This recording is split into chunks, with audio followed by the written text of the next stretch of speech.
السلام عليكم يا جماعة، اخباركم ايه؟ كل سنة وانتم طيبين. النهاردة هعمل فول المدمس.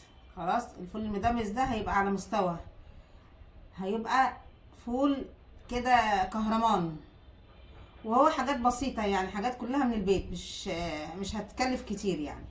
خلاص، الفول بجيبه اللي هو فول ناشف، الفول تدميس، اللي هو البلدي، فول بلدي، وفول مجروش اللي هو الفول مدشوش.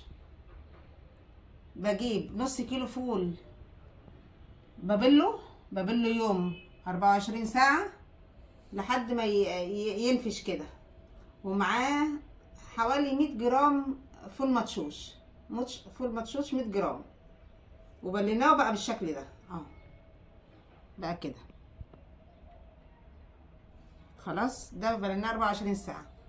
ربع كيلو عدس، يعني المقادير دي بالظبط، ربع كيلو عدس اصفر، جزرتين كبار مبشورين ناعم، طماطمايه مبشوره، ليمون اضاليا، ولا اسمه اضاليا، ده ليمون اهو، ده انا قشرت القشر بتاعه وقطعته طرنشات، معلقه صغيره بابريكا، معلقه كبيره رز.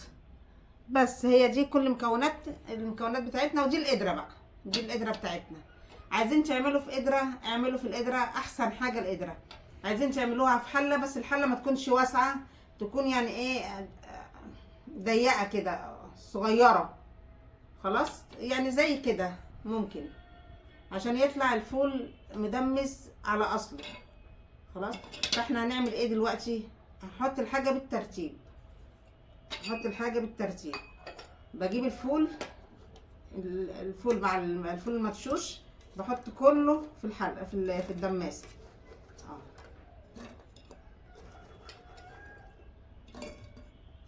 طبعا انا غسلته قوي كويس جدا يعني، عشان خاطر ما يبقاش فيه ريحه.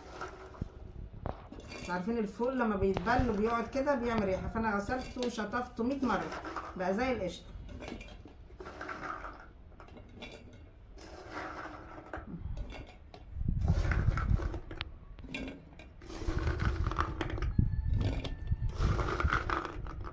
هنحط الفول كله مع الفول المدشوش، حط معاه فول مدشوش 100 جرام على نص كيلو فول، ويتبل 24 ساعه، يبقى ايه، حاجه قبها.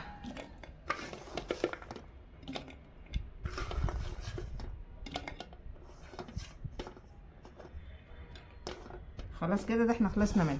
بعد الفول بقى نحط ايه، معلقه بابريكا فوق الفول. اول حاجه فوق الفول معلقه بابريكا، بروح حطاها كده،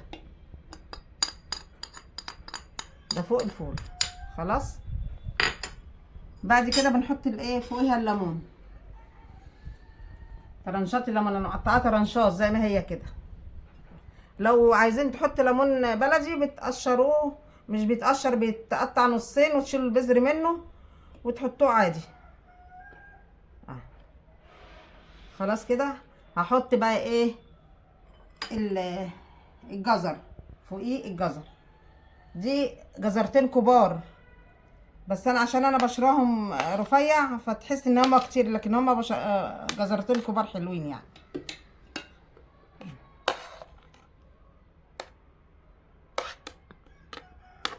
تمام كده. هحط الرز والعدس، ادي الرز اهو، ربع كيلو عدس، دي معلقه رز كبيره، وده العدس. هحط العدس كده، غسلاه العدس، انا غسلاه كويس.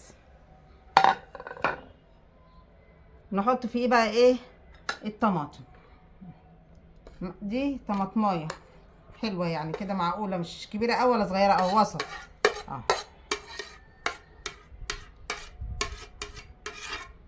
شوفوا بقى، هيطلعوا شويه فول حكايه. تمام كده يا جماعه، الفول اهو في القدر كده. احنا خلصنا مكوناتنا. نعمل ايه بقى يا حبايبي؟ بروح جايبه ميه مغليه، لازم ميه مغليه. احط الميه مغليه، بص الدخان اهو، لازم تكون بتغلي. بروح ماليه القدر ميه،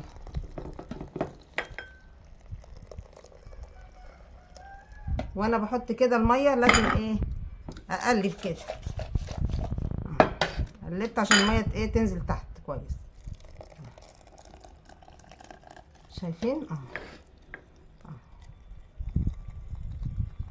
لحد الرقبه بس كده، عشان لما بحطها على البوتاجاز بتفور، الميه بتفور وبتغرق الدنيا. فانا كده اهو هاخدها على البوتاجاز. نشوف فين الغطا. كده خلصنا. هروح احطها على البوتاجاز، وبعد كده اسيبها اول ما تغلي، او اشوفها اول ما تغلي هعريها. وانا على البوتاجاز هعريها اول ما الاقيها بتغلي، اروح مغطياها كده، واروح مغطيه عليها شعره خالص، شعره كل ساعه شويه، كل ساعه اروح ايه بص عليها الاقيها ناقصه ميه، اروح مزوده ميه مغليه. ما ازودش ميه بارده، ازود ميه مغليه. بتاخد معايا في حدود 6 ساعات. بعد 6 ساعات ان شاء الله هوريكم النتيجه بقت شكلها ايه. خلاص خليكم معايا لما الفول يستوي وهوريها لكم ان شاء الله. والفيديو ده هيعجبكم جدا جدا، وامشوا على الخطوات هتلاقوه فول كهرمان كهرمان كهرمان. يلا مع السلامه. انا كده بقى ايه خلصت، وجبت قدرة الفول بعد ما استوت، وهوريها لكم بقى من جوه شكلها ايه. هوريكم بقى الجمال. ايه رايكم؟ شايفين الفول كهرمان ولا مش كهرمان؟ اهي الواحده بوحدتها. هعمل بقى هنا طبق الفول، هفضيه هنا هتشوفوا. هعمل طبق فول نتعشى بيه. يلا شوفوا بقى كده، احلى من فول الشارع، احلى من فول العربيات.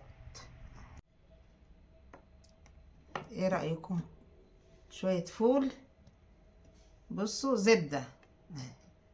بصوا الفول زبده خالص اهو، مستوي وزبده. خلاص هنعمل ايه بقى؟ طبق الفول بتاعنا هنجيب ليمون، هنعصر الليمون كده.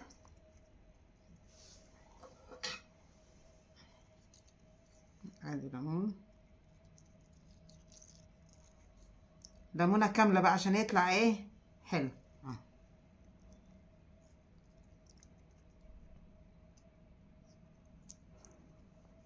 نحط بقى ايه معلقه طحينه كده حلوه محترمه اهي. ادي الطحينه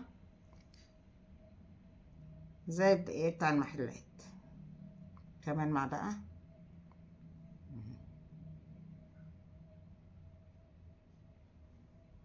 خلاص كده نحط شويه كمون، نحط شويه كمون، ما تكترش الكمون عشان ايه ما يمررش معانا. شويه كمون. خلاص هنا بقى ايه شويه ملح، ما نكترش الملح عشان ايه ما يبقاش معانا مش تمام يا جماعه. وايه والزيت الحار.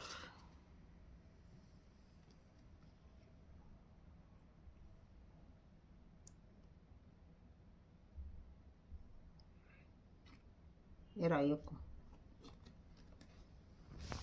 ادي ايه نلم حاجتنا كده، نصور الطبق على ايه على نظافه.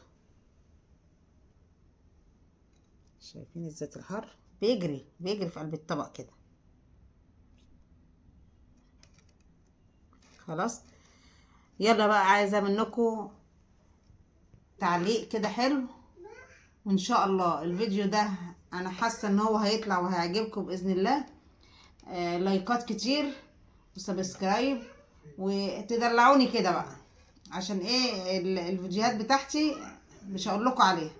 والفول والله العظيم هيطلع جميل جميل، حتى لو انتوا قعدتوه كده من غير اي حاجه، من غير حاجه كده ما بيسودش، بيفضل زي ما هو. شوف حتى لما جيت غرفت برضو زي ما هو، مفيش سواد يفضل كده كام يوم. الباقي ده انا بعبيه بحطه في اكياس وبستعمله وقت ما بكون عايزه، يعني عشان ايه في رمضان ان شاء الله. وان شاء الله اشوفكم على خير، بس ما تنسوش ايه اللايكات كتير وتعليق حلو. وبعد ما تعملوه قولوا لي ايه اللي حصل معاكم، طلع كويس طلع وحش، وان شاء الله خير باذن الله.